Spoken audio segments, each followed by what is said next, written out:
Let me introduce you to a really simple model then that it really explains simply how people behave.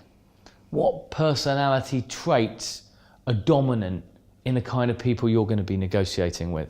And it goes right the way back, as I said, to Hippocrates. So Hippocrates, he was a Greek philosopher. He's famous for the Hippocratic Oath. So the Hippocratic Oath is the oath that doctors swear of confidentiality and putting the patient first. Hippocrates, though, wasn't just a philosopher, he was also a doctor. And he came up with the idea of 4 humours, as I say, 2,500 years ago.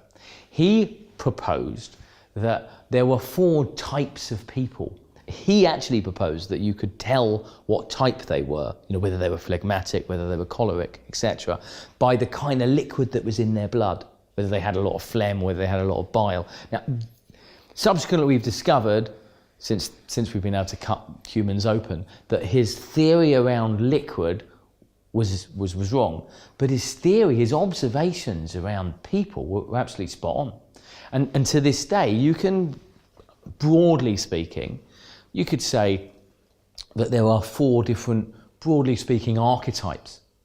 Now, this is the way that Hippocrates saw it. So Hippocrates said, because he was a doctor, he was like a GP. So Hippocrates said somebody would come into his surgery with exactly the same condition, but they'd express it differently. So the person that came into his surgery that had more red energy would be very directive. They'd come in, they'd bang on the door, they'd complain about how long they'd waited, and they'd ask the person to quickly solve the problem that had been caused by playing tennis, ancient tennis. Can you fix and can you do it quickly? Whereas the person with more green energy would kind of knock on the door a bit more gingerly. They'd talk in a little bit more of a hushed tone. They'd ask Hippocrates first about his wife. They may even reflect on why they were playing tennis. The fact that Colonel Pepper's 96 and they're taking him out to get a little bit of exercise and they don't play a very competitive game. Whether the person with the red energy would have been talking about how they had beaten Colonel Pepper despite the fact Colonel Pepper's 96. Whereas the person with high blue energy, using the blue archetype, they'd come in and they'd be full of detail. They'd be quite cold in the way that they projected themselves, and they'd talk about, well, it had a precisely 11:35 kind of thing. Now, exactly the same complaint. They've got a broken arm caused by falling down playing tennis, but expressed differently.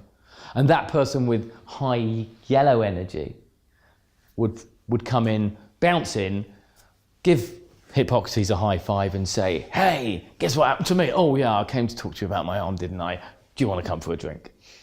So the 4 colours, we use red, yellow, green and blue. And one of the reasons we use them is because actually when you think about those colours, you could say those colours as per this slide. You could almost say those colours have a bit of energy to them. So red being a bit more fiery, being kind of quite a bold and assertive, direct colour.